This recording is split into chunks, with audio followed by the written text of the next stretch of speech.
So we have most of the people on the panel here with us, and maybe you want to introduce yourself 2 seconds, starting with Armin, just so you know each other as well. I will introduce you when the webinar goes, but Armin, please go ahead and introduce yourself. Yes. Yes, thank you very much. Hello, everybody. I'm Armine Hayrapetyan, representative of the Ministry of Emergency Situations, and I'm the Sendai National Focal Point for my country, Rescue Service Lieutenant Governor. Great, welcome. Next on my screen is Roy from East Timor, RC. Hi, everybody. I'm Roy Trivedi. I'm the UN Resident Coordinator in Timor-Leste, and really looking forward to joining this session. Look, it's going to be very exciting and also keen to learn from everybody. Thank you. Great, thanks, Roy. I don't know if you have the same order, but the next one for me is Per, and after that, Shivangi Shavda. So Per. Hi, good morning from New York. My name is Per Lugert. I am the Director of IOM's office here in New York. Just taken up this position, so I've been here for about a week. So, yep, over for me. Yeah, Shivangi. Hi all, good to meet you. My name is Shivangi Chavda. I work with Gndr, Senior Regional Lead for Asia Pacific and Europe, and I also lead global programs. And I'm also Food and Water Security Lead Global. Nice to meet you all and really looking forward for this session. Thank you so much. Thank you. I still think we're missing actually Gavin White from the REP partnership and Ronald Jackson from UNDP, but hopefully they'll join us. If not, I will just jump over them and go to the next speaker. You have the same list, I presume. We're starting with Per, Armin, Ronald Jackson, Roy, Shivangi, and Gavin, and then opening for questions. If a speaker is not arriving, I will, just discreetly jump over that person since they're not present. Yes, Armin. I have just a question. I think we have still 3 minutes for them to come in. Of course we do. But I mean, if for any reason, technique pulls you out of the meeting or you're not present when I'm supposed to present you, I won't be rude. I will, if your IT fails or something, I will jump to the next speaker. And if you rejoin, I will give you space. And here's Ronald joining us. We were just worried you wouldn't come on time, but we know you were there. Perfect. The others have presented themselves, so maybe you can, for sound check, just say something, Ronald. So, greetings, Angelica. Lovely to see all the colleagues. Hi, Armini. Good to see you in uniform. Ronald, we're really happy to see you here, and all of the colleagues here. Also, Armin has joined us, I see. Ah, good. Great. Gavin is also with us. We're checking everyone's mic, so you can perhaps say good morning or something, good afternoon, wherever you are. Good afternoon, everyone. Can you hear me okay? Yeah, a little louder, perhaps. Keep the mic close to your mouth. Keep it very close. Is that better? Better. A little better. Great. What a wonderful panel we have today. What an exciting webinar ahead of us. Morning, colleagues. Hope you are Morning. hearing me. Morning. Afternoon.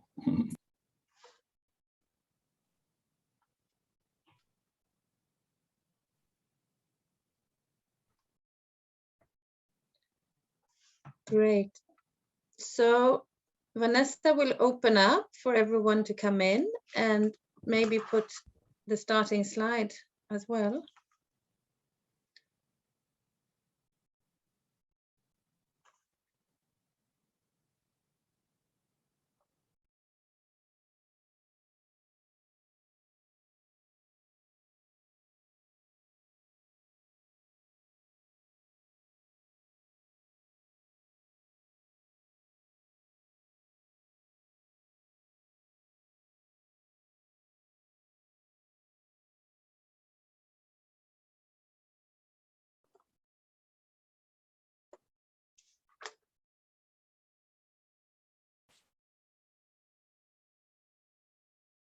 So it's 1:30 and we have an exciting morning, afternoon or evening with us. Today we're discussing the value of partnership to reduce disaster and climate risk. This is a side event of the high-level political forum on sustainable development. I think participants are already joining and we have an exciting panel with us. So perhaps we will put on the agenda first and wait for another 30 seconds for people to log on.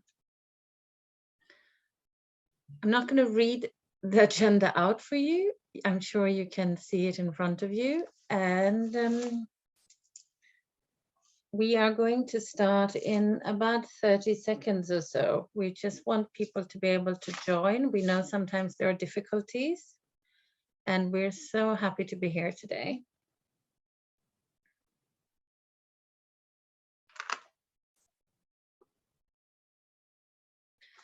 I think I will start a little bit with the background. We know that in the recent decades, despite significant advances in the areas of institutional reform, policy development, early warning and preparedness, there's been some progress in reversing the trends. We also saw during the pandemic the importance of working together globally, that partnership is essential to combat risks such as pandemic. It is also part of the SDGs. The SDG 17 points out the importance of working and partnership and working closer together. As disasters are becoming more systematic, a result of increasing interconnectedness between risk, there's also a call for changing the way we work. We need to strengthen how we work together to combat and reduce disaster and climate risks. Today we are joined, and we will have some introductory words by Per Linjärd, who is IOM's director in New York for the UN office. Per has worked in many countries around the world with IOM and the Swedish Ministry of Foreign Affairs. He served as Chief of Mission in Zambia, Tanzania, the People's Republic of China and Australia. He's also served as coordinator for New Zealand, Papua New Guinea and the Pacific before joining the office in New York. So with no further ado, I would like Per Linjärd to welcome us to this webinar. Thank you very much, Angelica. It's good to see everybody online this morning. Excellencies, distinguished speakers, ladies and gentlemen, good morning, good afternoon, good evening, wherever you are in the world. It's a true pleasure to meet you at this virtual event on the value of partnerships to reduce disaster and climate risk in the margin of the HLPF 2022. As Angelica mentioned, my name is Per Linjärd, and as of 1 week ago, I have taken up the assignment as the director of the International Organization for Migration, our office to the UN here in New York. I take this opportunity to deliver the opening remarks at this important event, and I would like really to thank the organizers, the CADRI partnership. It's a pleasure to be speaking on a subject so close to my heart, as I was, as you heard from Angelica, recently working in the Pacific region on many of these issues. Presently, IOM, together with UNDP, most of you probably know, is the global co-chair of CADRI. The partnership, a grouping of UN agencies, IFRC, and other expert partners, has supported 40 countries, including most recently Timor-Leste, with the establishment of DRR coordination mechanism and associated policy and systems. Relatedly, I would like to acknowledge the presence of the resident coordinator for Timor-Leste, Mr. Roy Trevedy. So a few words about IOM's work in this area. Recognizing the direct impacts that climate change has on human mobility, IOM's experience exceeds 30 years of operational and policy endeavors in the field of migration, environment, and climate change. As of today, IOM is implementing over 230 risk reduction and climate change adaptation related projects valued to around $1 billion in most of the world's most gravest humanitarian emergencies, including Ethiopia, Afghanistan, Bangladesh, DRC, Sudan, Mozambique, South Sudan, and Nigeria, to mention a few. IOM has worked closely with our 174 member states and partners to include dimensions of human mobility and displacement within the Sendai framework and capture the complexity and significance of population movements as key dynamics of disaster risk and resilience. IOM's displacement tracking matrix, what we call the DTM, is one of the world's largest repositories of information on displacement patterns and population mobility. It is designated to systematically capture, process, and disseminate information on movements and the evolving needs of displaced populations. Operational in over 100 countries, the DTM tracked over 31 million displacements in 2020, and the tool is widely utilized by humanitarian development actors and governments and non-government entities to strengthen the availability evidence-based for joint initiatives and to better understand exposure to risks, including climate risks. So what do we need to do? Well, there's quite a lot, as you know, but now more than ever, it is critical that the international community and local communities work in partnership in forward-looking, multi-hazard, risk-informed approaches. We need to invest today to build resilience and adaptive capacity to tomorrow's disasters, including the ongoing COVID-19 pandemic, and especially as they relate to hazards that will be amplified by climate change globally. We must work together, humanitarians with development and climate environment practitioners outside of our comfort zones, which we all know is more challenging than the usual work maybe, collaborating in new ways within a coherent risk management framework. Human mobility can save lives, enhance resilience, and reduce risks, but it can also lead to vulnerabilities when not managed in a safe, dignified, and orderly way. As we witness widespread humanitarian suffering resulting from sustained droughts across Africa and Asia Pacific and the ongoing impacts of the COVID-19 pandemic, we must ensure that our joint commitment to disaster risk reduction accounts for human mobility in all its dimensions. In light of the above, today's event is a perfect platform to discuss this critical issue with the aim of contributing to advancing progress on the SDGs. I personally look very much forward to the discussions today, and I wish us all a very good deliberation. Thank you, and back to you, Angelica. Thank you very much, Mr. Per-Linjert. And now we have our first speaker, who is Ms. Armin Hayra-Peitan. Sorry about the pronunciation. Armin is the Lieutenant Colonel serving in the rescue force of the Ministry of Emergency Situation in the Republic of Romania since 2018. She has also been appointed the national focal point for the Sendai framework for disaster risk reduction in Armenia, and has co-chaired the development of the roadmap of a disaster resilient European and Central Asian region by 2030. You have an extremely interesting past with a lot of Asian archaeology and culture merged with your current work. So we look very much forward, and I leave you the floor. Please go ahead. Thank you, Angelica, really very much for your wonderful introduction. I didn't expect my not only past but also present to be loudly spoken here. However, I am an acting archaeologist teaching still in Yerevan State University. And just for my colleagues here on the panel, I would like to say that it is great to meet all of you. And although I am in the uniform, I still remain in my heart the one who is digging into the past of the humanity, trying to find out many questions which led the civilizations to grow and led the civilizations to go down. And in this sphere, disaster risk reduction is exactly the thing that I'm looking through. So from my perspective in disaster risk reduction sphere, which is not as long as the one in archaeology, I have to say that, first of all, this is my honor to work for this really very, very important sphere and important topic, to bring my knowledge and also my devotion to cooperate with many colleagues.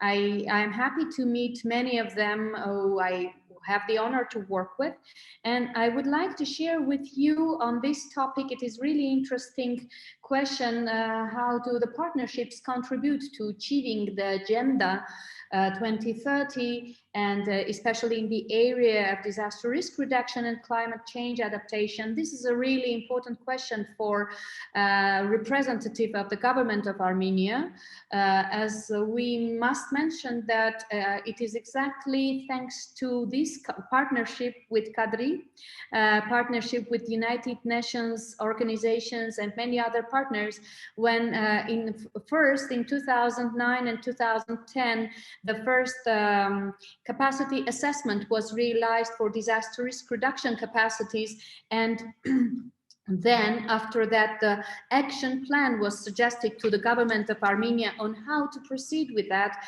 And yet much before the Sendai framework would be initiated, still in the Hyogo framework time, we had the honor, we had the chance to establish our first mechanisms. We established, first of all, we thanks to these findings and these capacity assessment recommendations, to establish our first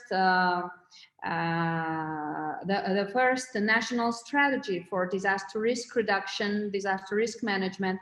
And of course, a very important step for Armenia, it was to establish the national platform for disaster risk reduction, which still remains, and we are really happy for that, remains the main platform for cooperation with various partners, and to bring all of the necessary messages and real actions into life from the governmental level to the level of the country, and to bring this through various international and local partnerships.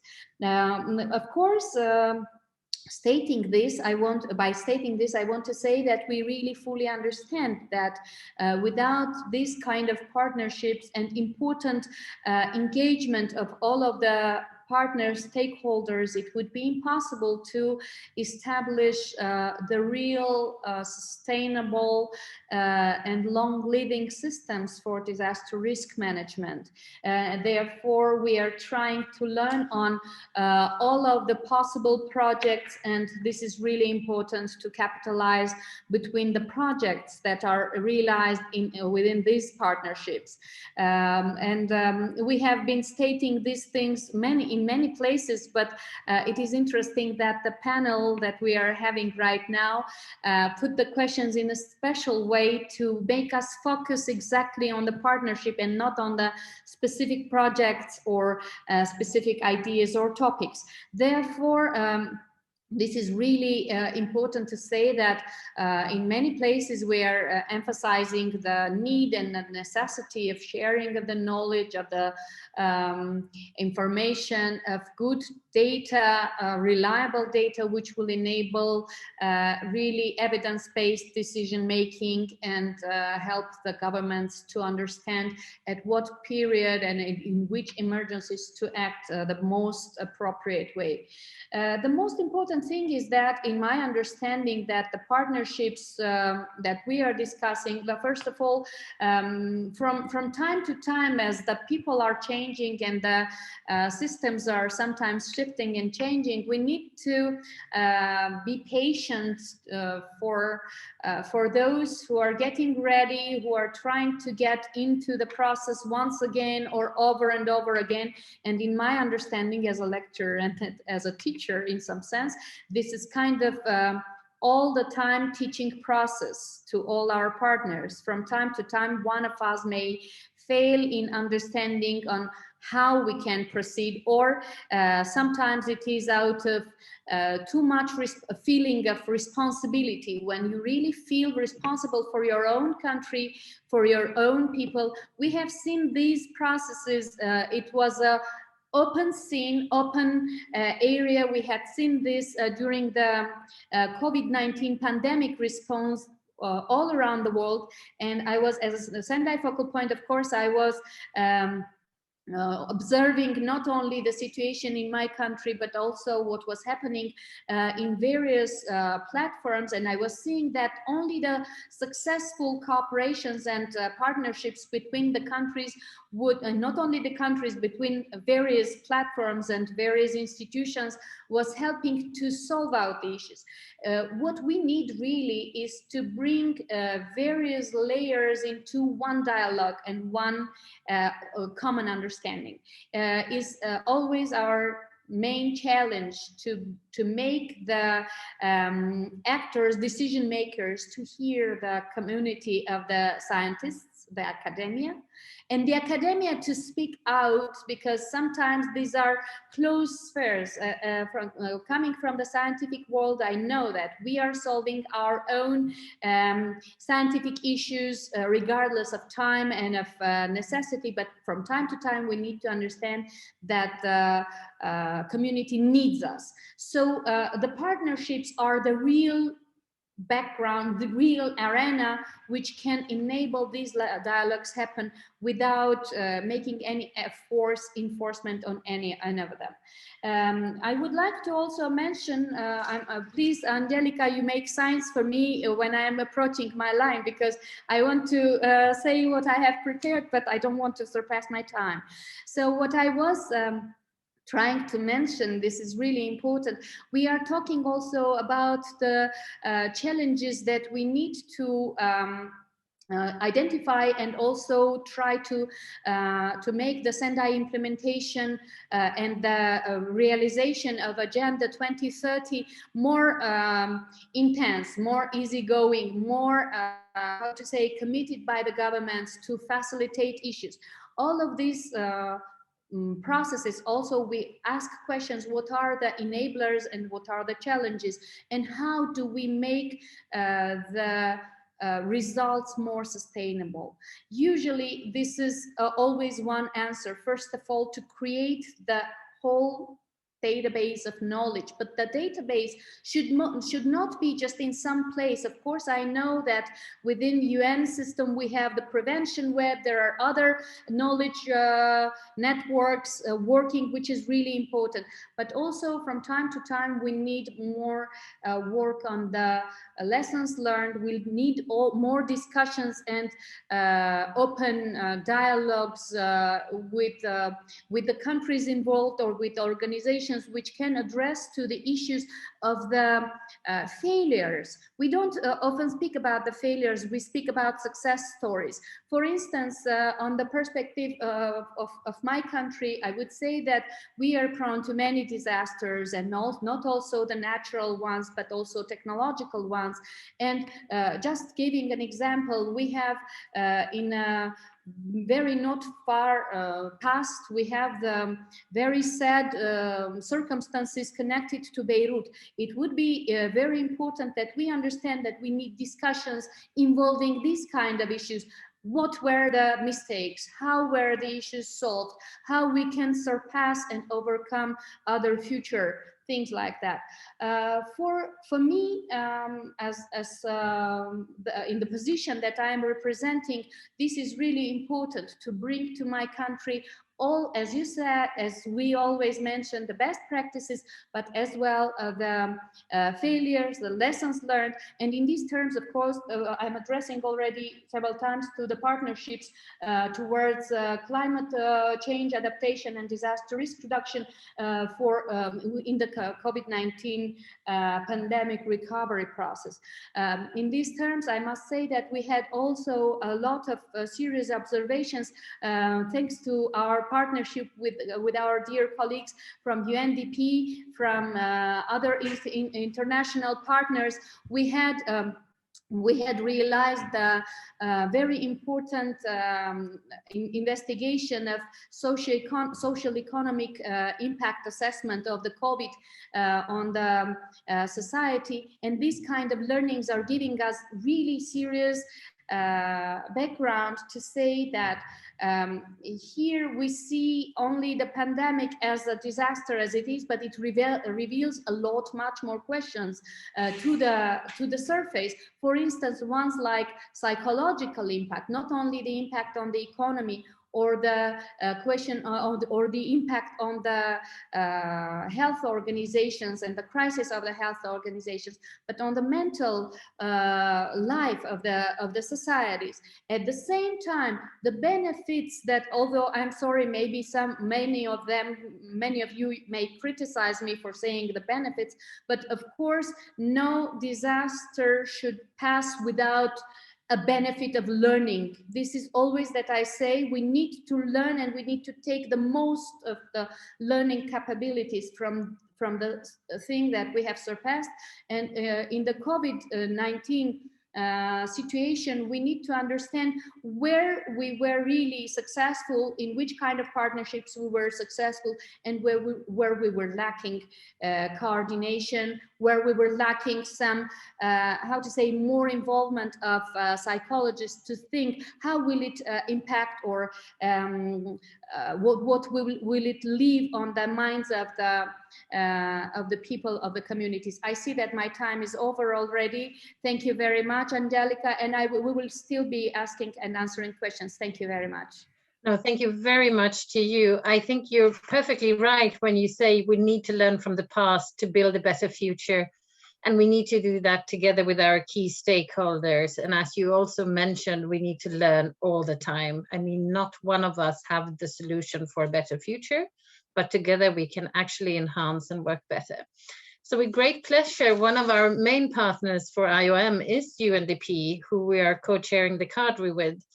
So Mr. Ronald Jackson, he's currently the head of disaster risk reduction and recovery for building resilience, and he's the co-chair of the CADRI partnership.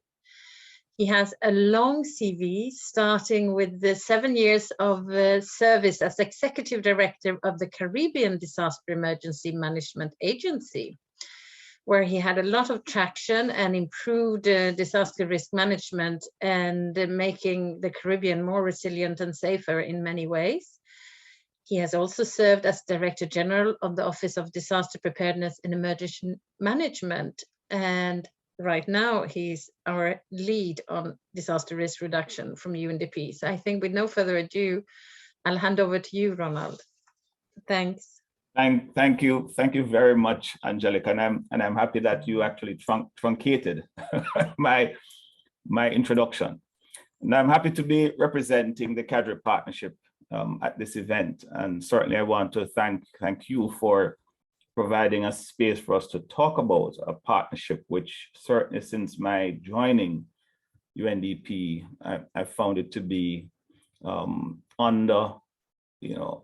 underrepresented in terms of, or undercelebrated, let me use that term, within the UN space. And it requires certainly a lot more attention and traction than we've seen. And I'm sure all of us are working towards that.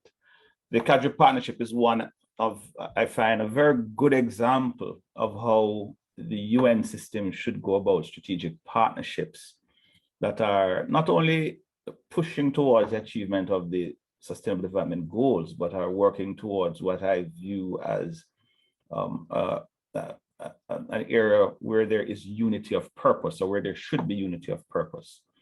It is an initiative which is made up of roughly 20 or so humanitarian and development agencies, partners. Some of them are dual-hatted, and it includes UN agencies also, such as IFRC and other civil society organizations, working hand in glove, I would say, towards this idea of how we bring an integrated risk lens across the Sustainable Development Goals, both in a not just a coordinated way, but also trying to bring coherence to how we approach this. And I will reflect a little bit on that when I come to certainly the second question you've asked me speak on. Now, the partners have worked together to develop a common methodology, which is geared to support nationally owned and driven multi-sectoral capacity assessments for disaster risk reduction and climate change adaptation. And I'll go a step further to say that, when you look at the tool, I think it has much more utility beyond DRR and CCA, if we're really looking at this whole issue around multidimensionality of risk and, particularly the drivers of risk. And I often bring into sharp view the risk equation, which is R is equal to hazard exposure times vulnerability over capacity. So there you see the value of what the CADRI partnership is doing when we look at capacity and we understand what risk is. It's not, this is not a singular hazard. It's really looking at all, including those that are man-made, man-induced, of which climate change is. So in 2020, we, within the partnership, working with our secretariat, revised and improved the methodology and built a digital tool, a digital CADRI tool to facilitate with greater efficiency our joint efforts. The CADRI tool builds on the knowledge and expertise of the partners who jointly developed a question bank. So this is truly collaborative. We had each of the sectoral partners really bringing their brain trust to developing the question banks, serving as a repository of knowledge. The question bank provides the framework to guide the capacity diagnosis process, which is developed around 5 capacity dimensions: governance, implementation capacity, financing, knowledge and technology, and equipment. Now, the revised methodology contributes to coordination across agencies in integrating DRR and CCA, as I've said, but it has wider utility. It also supports the operationalization of, one of the 3 nexus issues that are now, quite extensively being debated, discussed. Reflections around its fit for purpose. This whole conversation around the humanitarian development and peace nexus. So it's an excellent tool for operationalizing this nexus approach by promoting a coherent approach to risk reduction among humanitarian and development partner programming. The CADRI methodology considers the concerns and needs of the most vulnerable and marginalized communities and population groups by integrating principles such as gender equality. It deals with issues of inclusion, and of course, is conflict sensitive. It supports countries in their efforts to realize the 2030 agenda, and in particular, seeking to leave no one behind. It is accessible to everyone and can also be used by governments and other stakeholders independently from the CADRI support to facilitate a comprehensive and sectoral capacity diagnosis. The digitalization of the methodology, therefore, not only makes it widely available, but also allows for easy deployment, virtual undertaking or hybrid missions that allows us to integrate a digital workspace. And I find this is ever more important given the sort of new way of working that we've now embarked on post COVID-19 or since COVID-19. What are some of the challenges I see for this partnership? One, sustaining the partnership and assuring collective ownership. This is always the case with partnerships. So I think that's one of the things we're working collectively with our partners, both globally, but to look also how we bring greater and collective ownership at the level of the UNCT and working through the UN coordination system. Sustainable financing of the process. It's a light infrastructure. It isn't that costly, but certainly, again, the more we message, the more we promote its value, the more we can certainly address the opportunity side of the challenge to bring funding to this. And of course, continued awareness and generating national demand and ownership is another challenge that I see, but these are all opportunities, certainly. And here, strategic use of outputs, both by governments and UNCT, I see as another challenge which we have to manage, but also to use it as an opportunity when we come to do these sort of strategic documents, such as the UNSCDF's or the multiple UN strategic frameworks that we develop. Opportunities, I think events such as these provides a great opportunity for us to sell far and wide the value of this partnership and to encourage other such partnerships within the UN system. I think it's beneficial to all concerned. I think it also provides an opportunity for us to raise the awareness of not just the UN partners as a whole, but also governments to what is possible if we have a unity of purpose within the UN system. On the second question of my own personal experience as head of CDEMA, but also not only as head of CDEMA, but working as a government leader on this particular issue of risk management. The first thing that comes to mind is this whole quote, whatever you do for me without me, you do against me.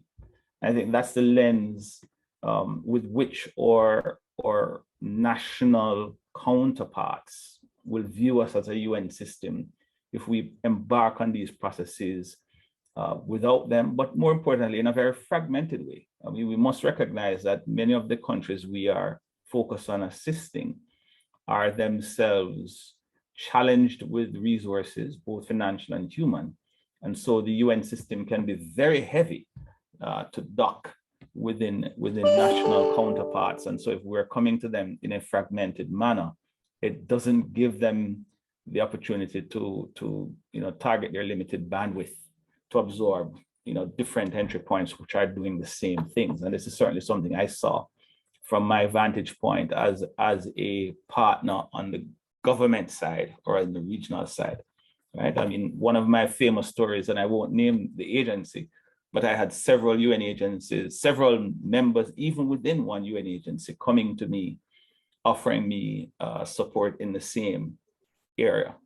And I've seen this also across multiple UN agencies.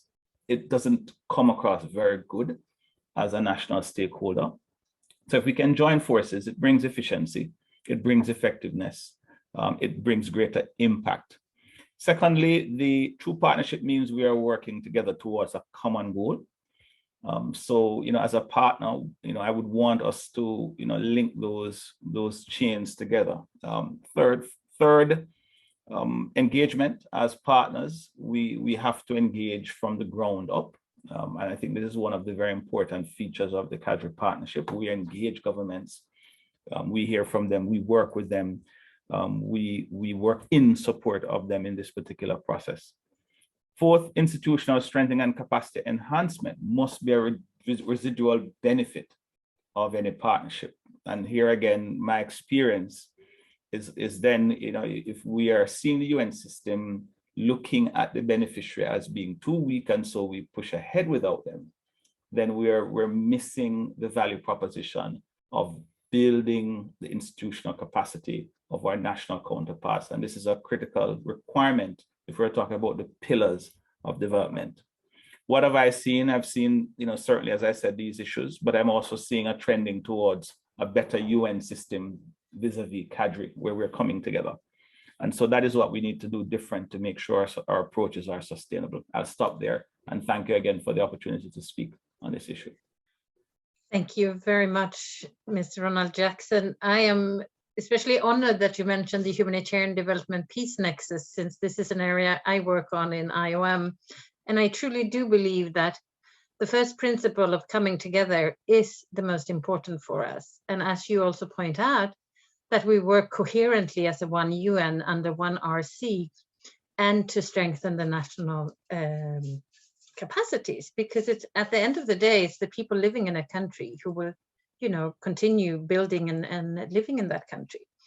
But fortunately, we have an RC with us today who can explain a little bit more on how to coordinate and do partnership with the one UN. So Mr. Roy Trivedi, who is the current resident coordinator in Timor-Leste, has been working there since 2018. He was previously the UNRC and UNDP representative in Papua New Guinea.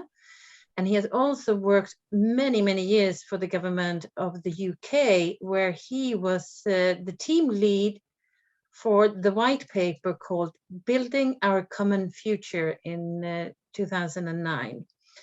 So with no further ado, I welcome you to reflect on the One UN and working on disaster risk reduction in East Timor. Thank you very much, Angelica. And let me just start by saying what a pleasure it is to be able to join this side event, very important on partnerships to reduce disaster and climate risk. I will try to build quite a bit on the points made by Armin and also Ronald, and also share a little bit about what we've been doing with CADRI in Timor-Leste over the last year and a half. So just to explain a little bit, Timor-Leste is a small country. We're only 1.4 million people.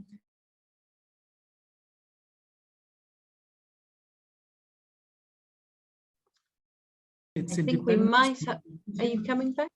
Yes, you're back. Okay, sorry. We lost you when you were saying the 1.9. So you have to go again from. So it's a small country, part of an island, surrounded by Indonesia, just northwest of Darwin in Australia. And it's a small country which is very prone to regular disasters, small and large earthquakes, tsunamis, landslides, whole range of different things Timor is prone to. So in 2019, Timor did its voluntary national review of the SDGs, and the UN system assisted in that process. One of the big things findings of that was the fact that disaster risks are actually something that needs to be factored in much more cohesively in a more integrated way in development planning. In 2019 and 2020 then, after the VNR, the UN began to develop its new cooperation framework for the period 2021 to 2025. And again, here we identified disaster risk reduction and climate change as one of 6 key priorities for Timor-Leste over the next period. We have set up a number of results groups chaired by different agencies. So our group on disaster risk reduction and climate change is chaired by IOM with support from UNDP and also other partners. And it has been working really well. Now, in 2021, Timor had very, very severe flooding, which affected almost, maybe almost all of the country.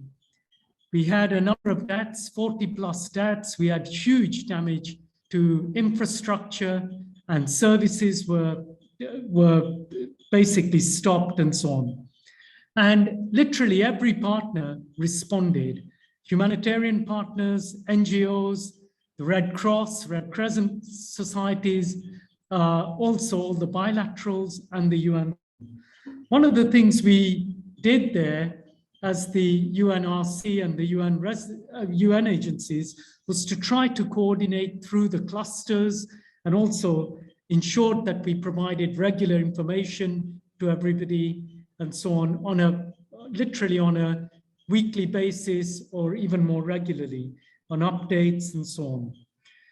During that April floods of 2021, one of our big learning, which was one of the points that Armin mentioned, constantly learning, was the need to actually develop a more cohesive risk analysis, but also a way of prevention and a response mechanism, which is more cohesive. So after the April floods last year, in the second half, we decided to bring in the CADRI partnership to work with them more systematically to really look at what had happened with the April floods and how we as a group of partners working on disaster risk reduction could do better. I have to say that initially, when we talked to all of the partners, bilaterals, other multilaterals, and so on, there was a fair degree of skepticism of what CADRI would offer. One of the first things that we did was we shared the terms of reference for CADRI which was to review partners' programming on disaster risk reduction and climate change, adaptation, and so on.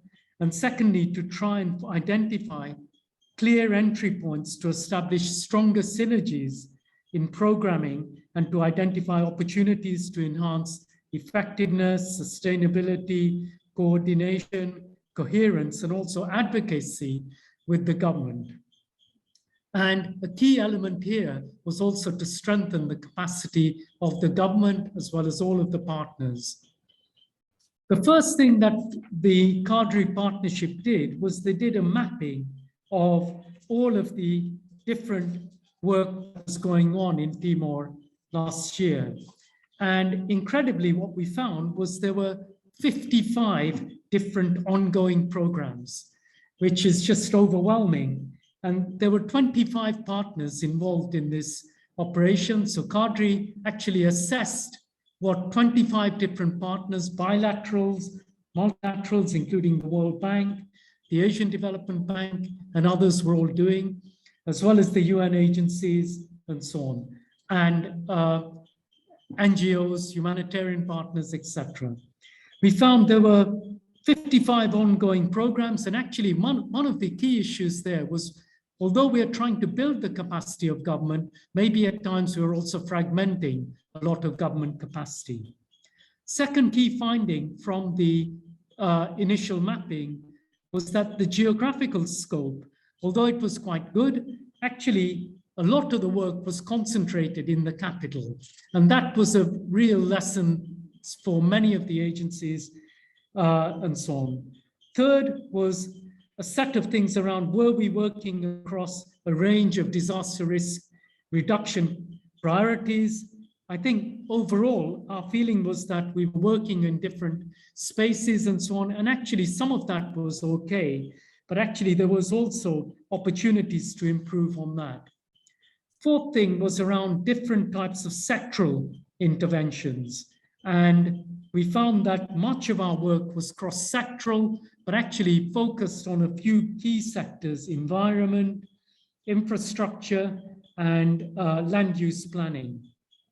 Another finding was the fact that implementing partners, although we were talking about government as a whole, there was much less work going on with municipalities and provincial authorities, and much more work going on with central authorities. And perhaps that's understandable, but actually it also made us think about whether we're working in the right spaces with the right partners and so on. So there were a range of other things, including issues around inclusion of vulnerability and so on, and particularly because our floods came right in the middle of the COVID pandemic, there was also a lot more thinking around, the way in which vulnerabilities were changing, risks were changing, but also new groups of people were becoming more vulnerable. So thinking about whether we were prioritizing the right groups of people in terms of vulnerability was another major lesson learned. So having done the initial mapping, I think we then got much more buy-in from government, as well as all humanitarian partners, as well as the UN system. And what the initial mapping was then followed with a country visit, which took place just a couple of months ago. And what that has meant is that we're doing a deeper dive into key areas of work. Three things are starting to emerge for us. The first is for the UN system, looking at how we as a group of agencies can program much more systematically. Unfortunately, there is still a tendency for many agencies, including UN agencies, to always think that disasters, when they strike, is an opportunity for people to raise additional money. And I think we've tried to move away from there and really think systematically about whether we, as a group of UN agencies, are doing the right things in supporting government and other partners. Second key thing, lesson for us, is that there is much more buy-in now from central government. The Civil Protection Group, which coordinates all of government's work on this, is primarily a response mechanism for disasters, but we're also trying to build capacity with other key line ministries to do more risk assessment and to do more preparedness work. And a third thing is a much more bringing together a range of partners, non-governmental partners, Red Cross, Red Crescent Society, IFRC, and also all of the UN agencies, as well as bilaterals. So those are some of the things that are starting to occur in our space, and we're looking forward to continuing our work with the CADRI partnership on this. In terms of the questions you posed for me, just finally, just to say, look, on the pandemic, one of our key things, lessons learned, is that there is more willingness for people to, agencies to work together. But when money is at stake and also the opportunity to raise money as a result of disasters, some of this also is at times strained. So we're still trying to manage and find better ways of managing those tensions. The second thing is that a key element is definitely getting partners to think about how vulnerability and multidimensional vulnerability is changing in the country. And then a final thing from my side is thinking beyond borders. So Timor is doing a lot within its borders, but we also know that often when disasters strike, it's not just Timor that's going to be affected. We are quite likely to have the other part of our island, which is managed by Indonesia or controlled by Indonesia. So we need to develop much better cross-border work and linkages. Let me pause there and thank you very much for the opportunity. I look forward to responding to any questions if there are any later for me. Thank you, Angelica and colleagues. Thank you very much. I mean, that's most enlightening, and I think it is important.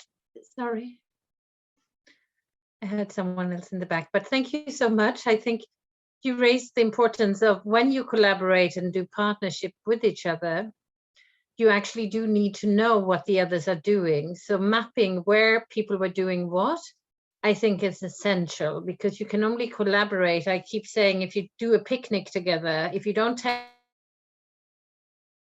you might end up with a lot of cupcakes and nothing else, or vice versa. But I think we will now turn to Ms. Shivangi Shavda from the Global Network of Civil Society of Disaster Risk Reduction, sorry, who has also worked a long time. I mean, you look very young, but you have worked in many years with different projects, such as the Views from the Frontline, Making Displacement Safer, Local Leadership for Global Impact in over 50 countries. You have also led the Food and Water Insecurity Group at the Gndr. So with no further ado, I see you also present a PowerPoint. So please go ahead. Yeah, good morning, good evening, good afternoon, and thank you, Angelica, for such a generous introduction. And it's really a pleasure to be listening to the co-panelist present here. So I'm going to cite an example from Views from the Frontline, which you mentioned, which is one of the flagship program. But before I start that, just a brief introduction on Gndr. It's a global network of civil society organizations for disaster reduction, and it has more than 400 members across 127 countries. So what I am going to speak is the voice of this 1,400 civil society organizations working in these 120 countries. And we thank you for inviting us at this very important event. One of the key goals of Gndr strategy, local leadership for global impact, is to strengthen the collaboration, solidarity, and mobilization of civil society organizations. Gndr, through its membership, Sorry, we still am I audible? struggle to hear you. I'm sorry. Am I audible now?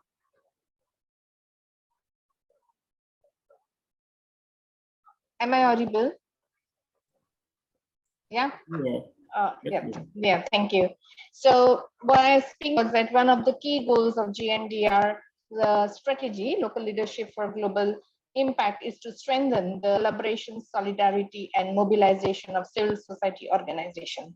Gndr, through its membership, is inculcating the kind of partnerships and collaboration between actors and stakeholders to achieve the larger 2030 agenda. It is done at various levels and through various programs. Anissa, next slide, please. Thank you. So, all right, I'll try to speak directly from the computer. Give me a second.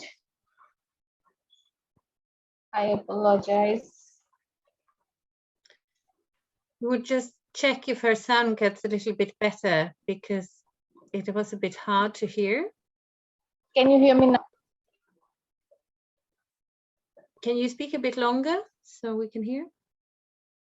So yeah, hello, can you hear? This is the next slide on views from the front line. Yes, I seriously, I don't know what's wrong, but apologies, it could be a network issue here. So one of such programs is EU-funded Views from the Frontline, which is one of the largest flagship program at India, where more than 119,000 people participated in the data survey to state their perspective on risk and resilience. The aim of this program is to ensure that the gaps in the perspective of the local civil society organization, local government actors, and communities most at risk is addressed in most collaborative and collective manner.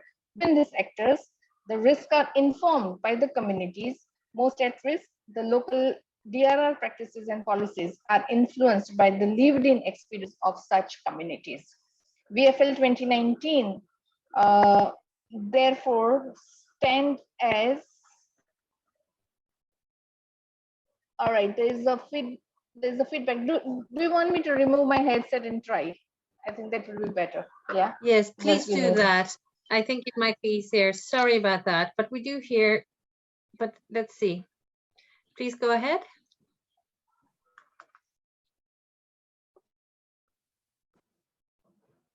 Can you hear me now? Yes, perfect. Apologies. Sometimes yes, technology fails. Yes, please go ahead. Yes. Yeah.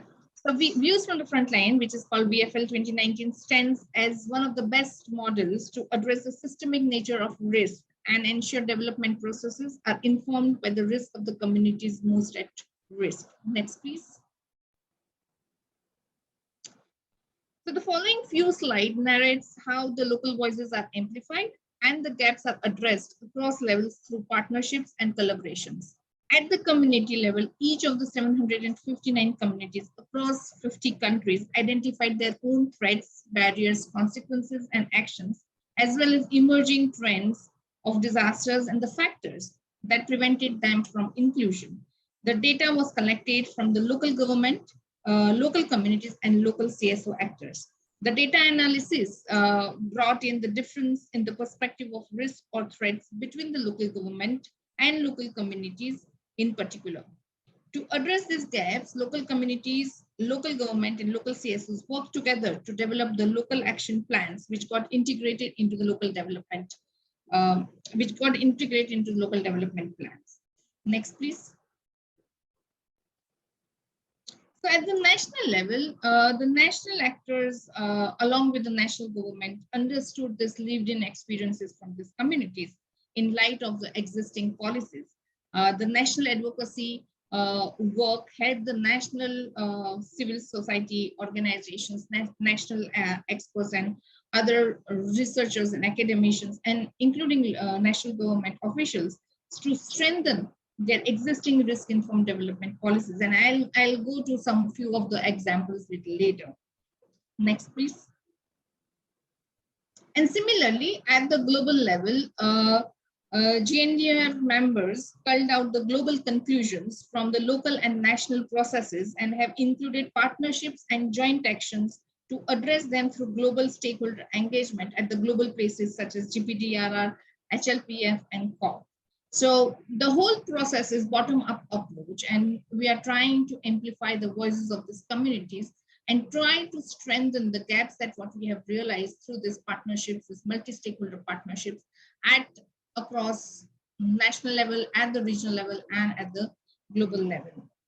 Next, please. So here are some of the examples that showcase what we have achieved through this process so far.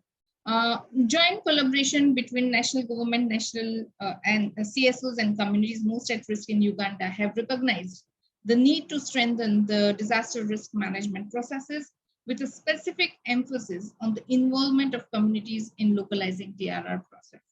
So it's the joint partnership between these three stakeholders have been able to push this to the new government on DRM bill. Informed decisions were taken at the local level in Cambodia to reduce the issues of water stresses. The partnership between the local government and communities helped to mobilize required resources to address the long-standing water issues, and which helped the communities to save at least $5 per day from buying the water. Another example is from Kazakhstan, where accessibility of information was the biggest challenge, and the partnership between civil society organizations and local government helped to bring awareness amongst the communities through information on the schemes relevant to reduce their own risk. This was then adopted by the municipality as an action to be continuously followed to inform the communities regularly about the schemes that they were talking about. And the last one is from Bangladesh. We have many more, but I just thought this was relevant. Where the communities and the local government created a platform for engagement to work collaboratively on the issues that are acting as barriers towards risk and resilience. Next, please. However, in between the implementation of views from the frontline 2019, the communities and local CSOs, and we heard from our esteemed UNRC, we had some lessons to learn from COVID-19, and it actually reinforced few of the things. Foremost being that the top-down approach initially implemented by most of these countries was challenged, and it led to issues of lack of proper information, exclusion of communities, lack of partnership and collaboration between the local civil society organizations and the government. However, where the communities and local CSOs worked with the local government, the accessibility of information and resources were far more better. Therefore, some of the lessons that can be drawn are on your screen. The foremost being start at the local level. Try to understand the perspective of the communities most at risk. All society approach to pursue the interests of communities at risk through partnership and collaboration. Ensure inclusion of all groups, particularly those most at risk, people with disabilities and other. Promote gender equality, implement gender transformative approaches, mobilize different resources, promote localization, and align policies with practice, as well as be accountable to local community most at risk. So this is some of the learnings that we got while we studied all these 50 countries as to what was being most effective at the local level during the time of COVID-19 pandemic. Next, please. I would like to end my slide with the 8 call to action that were fed in by the BFL partners on the Sendai midterm review work, which is applicable across all 2030 Agenda 2030 spaces, and Gndr is championing at HLPF. We seek partnership for this 8 recommendation. First, listen to the communities, invest at the local level, improve coordination and coherence, which we heard from our co-panelists, enable civil society to lead coordination and coherence required for risk-informed development, empower women leaders, recognize and tackle gender inequality as driver of risk, strengthen DRR governance in conflict-affected areas, involve children and youth in DRR, learn from COVID-19, and integrate inclusion across levels, which is to transit from seeing inclusion as a standalone topic. Thank you very much, and I'll be available for the questions. Thank you so much, Shivangi. This is the most interesting research that you've undertaken, which shows what we actually know is that you have to have a participatory approach to listen to the local population, have accountability on what you do, be inclusive, and ensure that there is diversity and gender equality when you work with any type of intervention, basically. So thank you so much. If you want to put a link to your report in the chat, please feel welcome. I think a lot of us wants to read more about it. And now last, but absolutely not least, we have Mr. Gavin White with us. He's currently the thematic lead for partnership and marketplace at the Risk-Informed Early Action Partnership, REAP. He's responsible for supporting partnership and championing to promote and exchange innovative anticipatory actions and solutions across the climate, humanitarian, and development communities. He has worked with the Red Cross movement earlier to strengthen national societies. He has worked also with the World Economic Forum on disaster resource partnership and many other issues during the years. He also looks very young, but I'm sure he's been active for many years. So Gavin, over to you. Well, thank you, Angelica, for this introduction. Well, it's nothing more exciting for someone in charge of partnership within an organization called the Risk-Informed Early Action Partnership to talk about partnerships. So I'm very happy to be here, and it's nice to be following such distinguished speakers and to be able to try to learn what we can do better on partnerships as we take this process forward. So on this very first slide, which is just the title of the organization, I just want to emphasize what this partnership is about. And it's about early action. It's about really a set of actions that we can take now to mitigate or prevent the impacts of a hazardous event based on a forecast. So essentially, we are looking at a very specific entry point, very much focused on climate risks, growing climate risks, but also recognizing that these climate risks are giving us an opportunity that other risks, such as earthquakes or tsunamis or others, don't necessarily give us, which is we often know that these risks are coming. We know that the hazard is there, and we are able to take measures because our technology has now reached a point where we can anticipate those. So it's a very particular set of areas that we work on, but it's also very interesting because, like a lot of the discussions we've had so far, it really cuts across very different sectors, very different partners, very different organizations, and even within governments, very different ministries. So it's going to be interesting. It's been very interesting for us, but it's going to be interesting, looking at it from the lens of the Sustainable Development Goals. Maybe we could go to the next slide. I won't spend too much time on that, but just to kind of provide a very brief overview of some of those linkages, just relating the early action to the SDGs. It touches on the goal number 1, where it talks about, there's a target 1.5 that talks about how can we be more resilient to climate-related extreme events, which we know relies in large extent to the importance of warnings. In the goal number 3 around health, there is a specific mention around early warning and risk reduction. Goal 11 on sustainable communities, we look at adaptation to climate change, which again requires warnings and action based on those warnings. And on goal 13, there's also a lot of references to hazards. So essentially what we're seeing is the SDGs, like the Paris agreements, like the Sendai framework, require a new way of working. And that's been really helpful, but it's also not very easy. And that's something I think all of us on this call can agree. It's not that easy to work with organizations that have a different way of working, that have sometimes even different language, different internal procedures. So for us, what's really been important is really to find a new way to set up a partnership that can build bridges across these different sectors.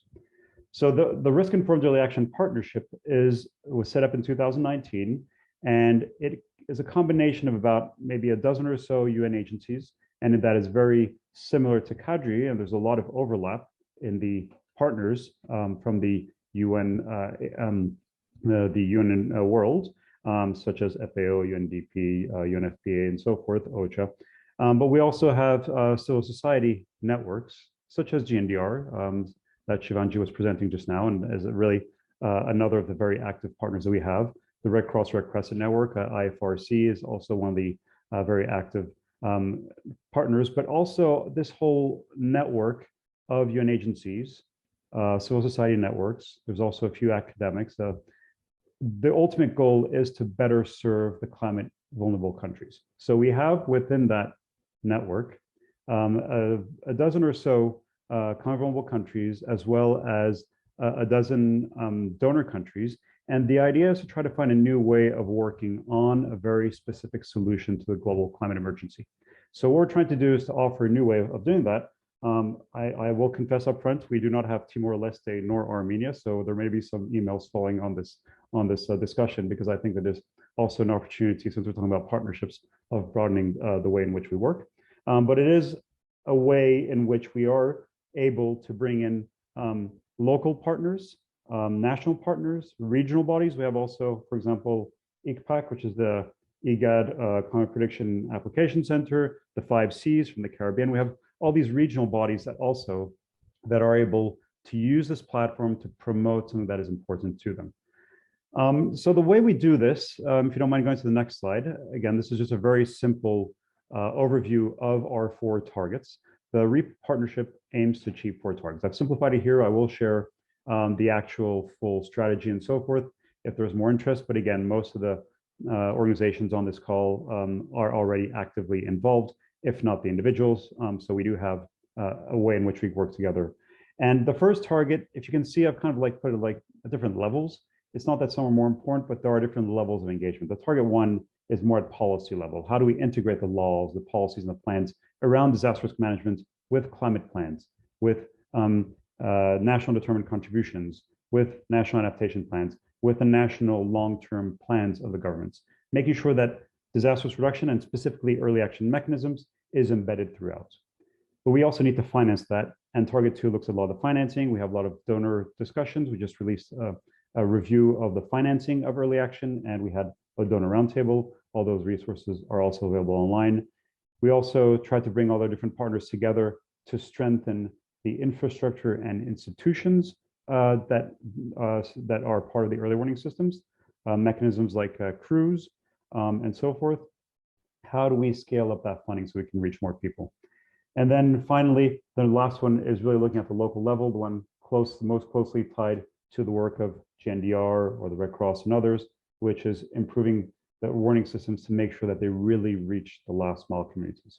So it's really trying to make sure that every partner along the line can contribute from their vantage point. So looking at the next slide, you'll see, and I won't spend any time on this because this is just meant to explain that ultimately this partnership tries to bring partners together around a specific topic that they're interested in. So we have things such as communicating risks or early action and disaster risk finance, which is more on the financial side. Target 1 around the harmonization of policies and plans and so forth. So these are the thematic groups. Working groups tend to be longer term. The task force are more one-off. But I'll spend a little more time, since there's only a few minutes left, to look at some of the lessons. And for that, I'll go to maybe to the last slide. What we've learned from this 2-year partnership, and here I will quote Ronald Jackson. I hope you don't mind. I know this quote is not from you, but that which you do for me, but without me, you do against me. I would want to add to that another quote, which I think is probably less fancy, but I think is a real challenge in all of us working in partnership, which is everyone believes in coordination, but no one wants to be coordinated. And I think that's a real challenge that we're all facing, is how do we establish a partnership without having to coordinate others? So here I'll offer 4 lessons from our work so far. The first one has to do about being very broad, a very broad-based approach, which means all topics on the table. If there's any link whatsoever to early action, bring it to us. We will discuss it. There will be a space to discuss it within these different groups, or if not, we will create a new space to discuss it. I'll give an example, risk communication. How do we make sure that the messages that are sent out by the hydromet offices are in a language that local decision makers will actually take action on? How do we communicate that risk?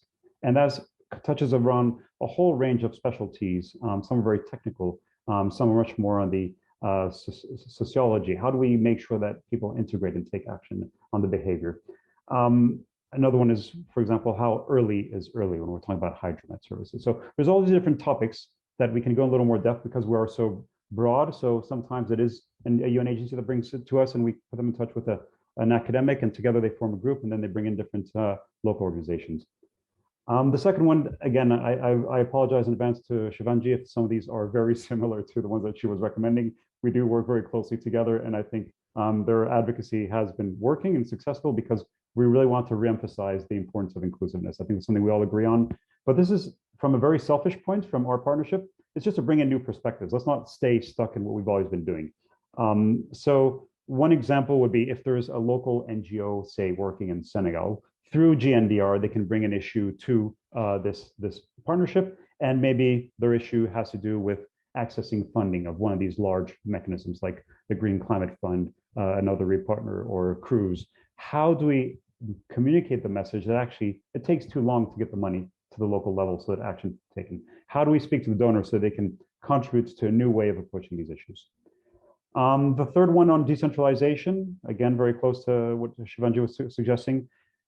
Who is doing what on policy? This is one way that essentially we want individual partners to take leadership for a topic. So UNDR came to us and said, well, we're working a lot on who is engaged on policy harmonization. Can we do a collective mapping efforts to see who's that? They took the lead in that, and now they're leading that work stream, and now they're the ones taking that role on. It's a decentralized. The partnership itself, the very small secretariat, does very little. It's the champions within who actually do this, take this process forward. And the last one here is about building sustainability. And here we'll just acknowledge that we have a secret weapon within REAP, which is that it is a time-bound initiative. This initiative will disappear in 2025. And therefore, anything that is put on the table has to be championed and carried forward by one of the existing members. So the sustainability has to be in there from the start. There has to be someone to take it on and to carry those work streams moving forward. I'll leave it at that because I think that's roughly the time that was allocated, but I do want to leave space for questions and discussions as we take this forward. Thank you very much. Thank you, Gavin. That was amazing. And I concur with everything you said. And I think it is important to do, as you say, to build partnership, but also to open the floor for others to now give questions, comments, anything that they want to. My idea was to leave the floor open, and sometimes you have some courageous person who wants to put a question and sometimes you don't. But also I thought we'd have a last round from every panelist. Now you've heard each other, you might want to say a few, last words or some highlights from the discussions. So far, I still see no hands from my end. I don't know if anyone else see hands that are raised here. I think everything we've said here today is so true. It's very important to work together, but it's very difficult to work together. It takes time and it takes energy. And sometimes we misunderstand each other because we use different languages, and we need to listen and learn from each other and respect each other when we talk, I suppose. I put in the chat a partnership guide that was developed for SDG 17. I find that rather interesting, and you could actually put the same guide for making your marriage work, how to do a partnership in the family, but also working with others. So I think it could help you on two fronts. But I see Mr. Roy Trivety, please go ahead. Yeah, thanks very much, Angelica. I'm really interested to hear the other panelists as well and so on. One of my questions is around cross-border work. What examples do we have of really good collaborative work going on across borders, perhaps within regions and so on? And what can we learn from that? Thanks.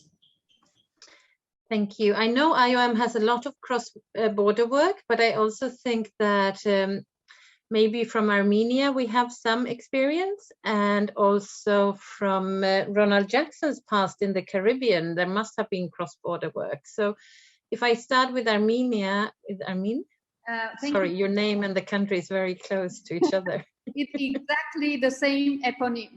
In reality, Armenia is the land of Armens, and Armenia is the feminine form of Armen. Okay. Well, again, flowing back to the history. Well, thank you for the question, and thank you for giving me the floor to answer this question. The transboundary disasters and catastrophes and emergencies are really very important for Armenia. We are also a very, very small country. We are a little bit bigger with population, Roy, from yours, just 2,900,000 something. It is exactly twice as big with population. But what I wanted to say, we are a landlocked country in the Caucasus, it is just a bit much different from the oceanic hardships that you have to suffer, but we have a very large area of possibility of earthquakes and landslides, rockfalls, and possible floods as well. And we have transboundary, we have agreement with, for instance, with our neighboring country, Georgia, for the cooperation in case of transboundary catastrophes, and we are on a regular basis, we are trying to organize trainings and drills and so on, and of course looking through the coherence of the policies. This is really important that within this, due to the partnerships between various organizations organized within the UN family, varies. It doesn't depend. I mean, most of them, they are much more brought closer to each other. So the national strategies, the main actions that are usually written in these strategies, whatever we have to do, the measures, they are more or less alike. And by different drills and trainings, we try to bring the coherence of our strategies and actions, and also create standard operation procedures which can help us to intervene in the proper manner. At the same time, Armenia is part of the family of International Search and Rescue Advisory Group, although it is more or less earthquake oriented organization, but still it has a lot of regulations which can be common for many disasters. So what I would suggest is that we try to look into different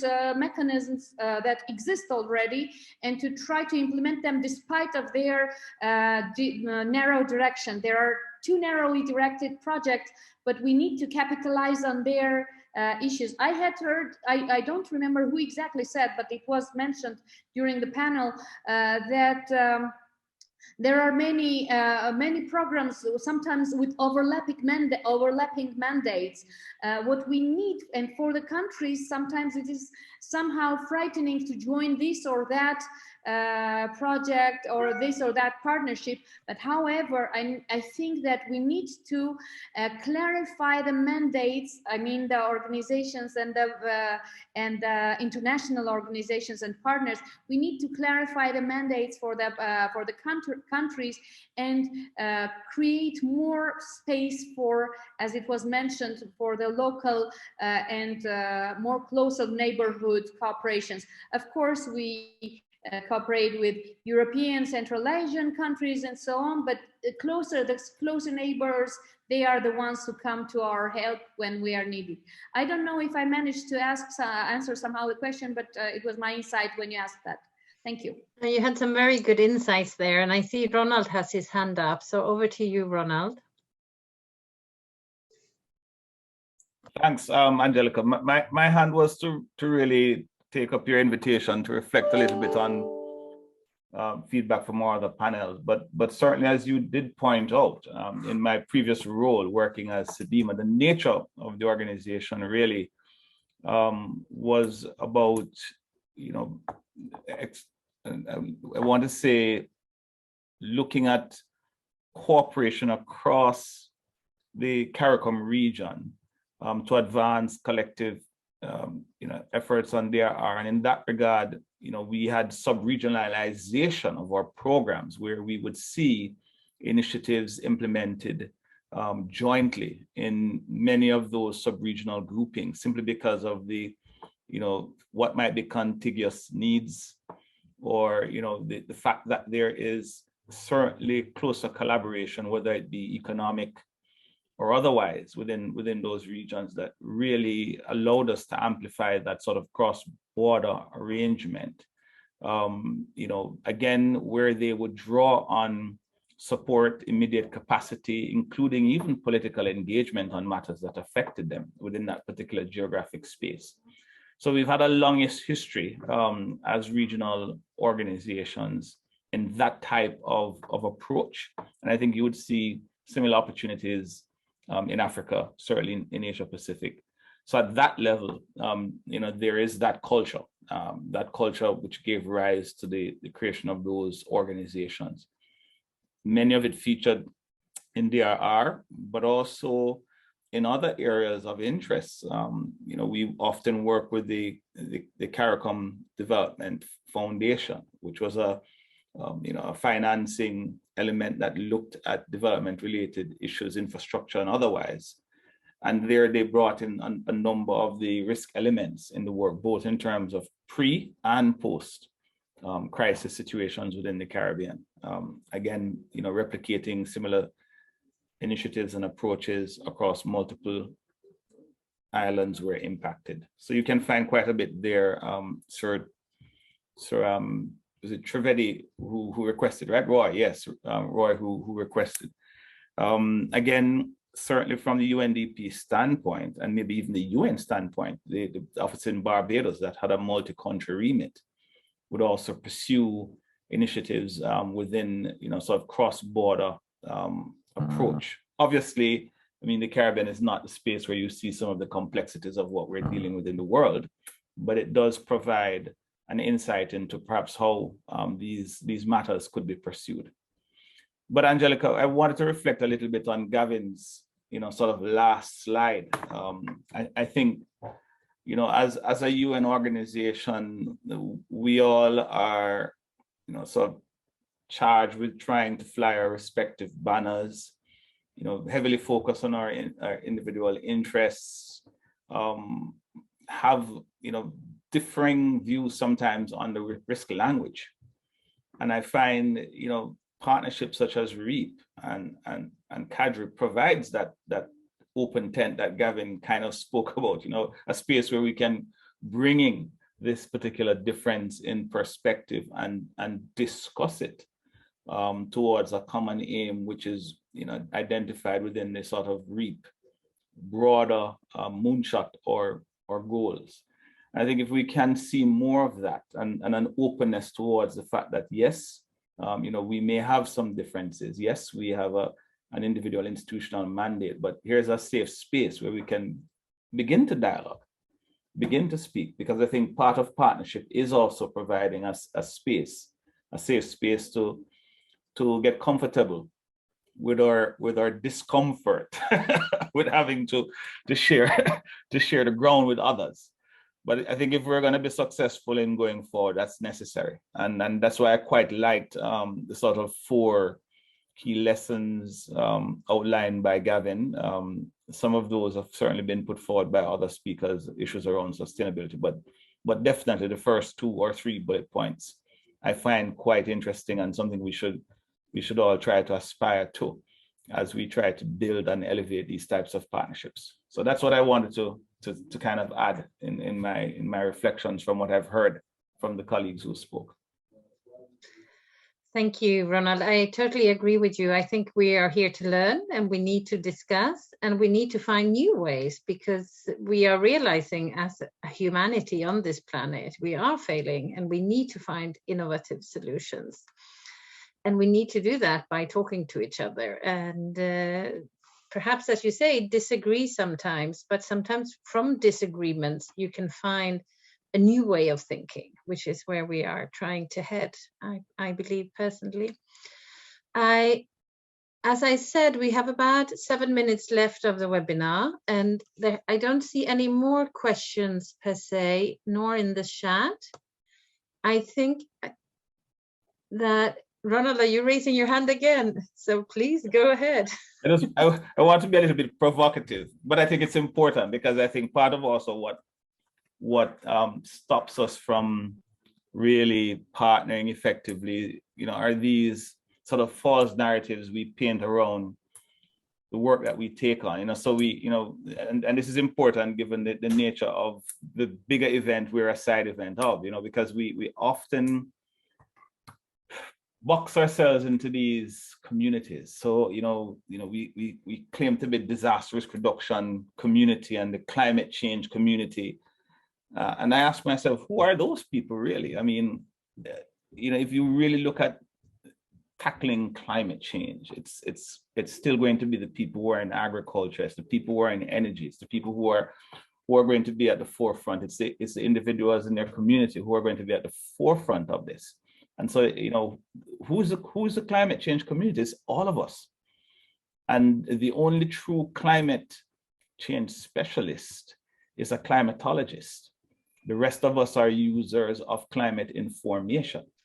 So, you know, that's, you know, we have to start to break down the false barriers we've put around these silos. You know, if we look at your work, for example, Angelica, you know, you understand the dynamics of migration, but if we were to say we wanted to cut displacement and migration by 50%, it's the efforts to achieve that goes beyond IOM and really goes into a number of other sectors who will have to work collaboratively with you and with the government, most importantly, to be able to achieve those particular targets. And I think that's, you know, that's the real hallmark about partnership. We have to now break down these walls that taint us into disparate communities. We're in the same community.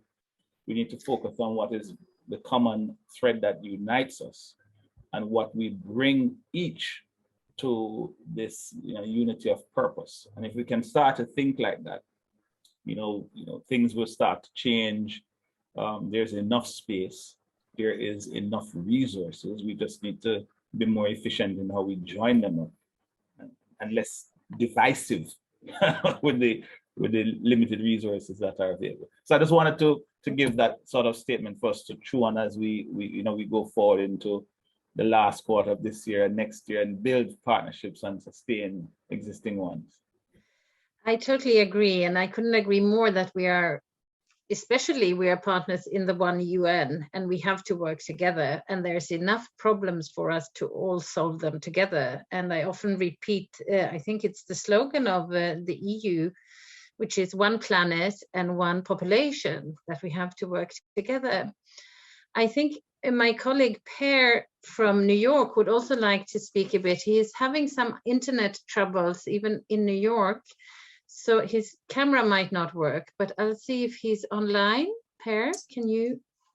Thanks, Angelica. Yeah, it's we're doing a bit of office renovation, and that's why I think the internet is having a bit of a challenge. But I hope you can hear me. But just to say that I think, I mean, the last point raised is I think spot on, and we can probably, the risk is that we will debate it forever without finding maybe the perfect answer.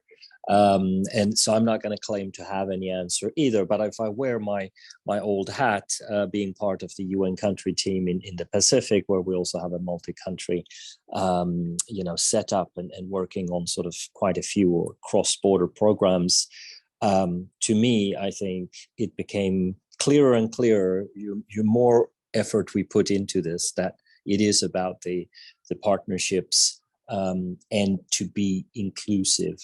And I think one of the successes that we're seeing, but it will take a long time, of course, is around climate change, human mobility, and disaster risk work, where there are quite a few joint programs. And we tend in the UN sometimes to only talk about joint programs amongst ourselves, but the joint programs that I'm thinking about are actually then also addressing the local community, very much local community engagement and the civil society. And I think that might be the real answers to the partnership. It's nothing new, but I think we just need to move out of our silos, either if we are in the UN silo or in the civil society silo or in the government silo, and really be serious about working together. And we're seeing some, I will end on that note, Angelica, some really positive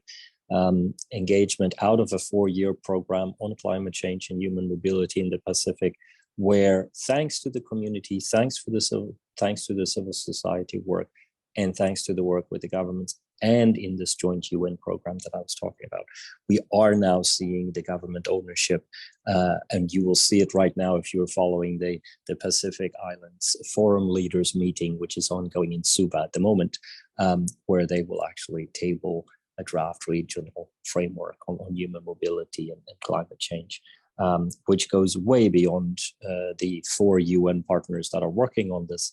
and it's hopefully going to be a fully owned government initiative. So that to me is the partnership that we're hoping to see more of. So I will end there. Back to you.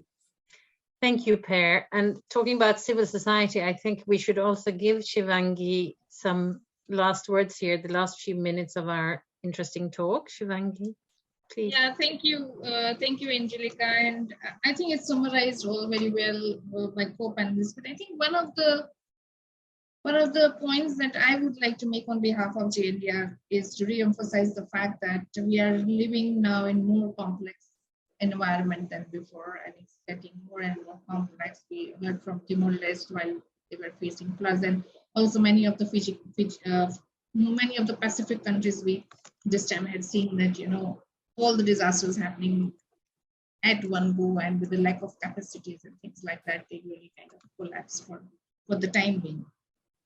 And therefore, it's important that we have an integrated solutions. And that solutions would therefore require a coherent approach, which would not come, you know, all by itself. All the stakeholders will have to kind of come with one single unified solution. And that will only happen if we have good partnerships at the local level, good partnerships at the national level, at the regional level, and at the global level.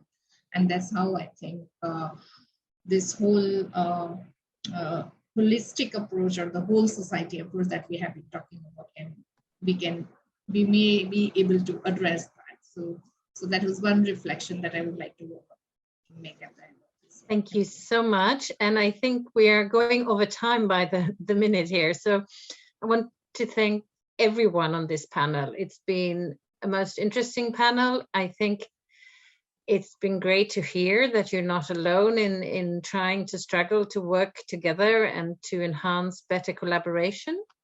I think we made new friends, as Gavin pointed out, and we have emails of each other. I think there will be a small report as well as the PowerPoint shared after the meeting. And I was supposed to sum this up, but I think it's been summed up so well by everyone on the call that we need to leverage the Sendai framework to enhance the SDGs, especially the SDG 17 on partnership.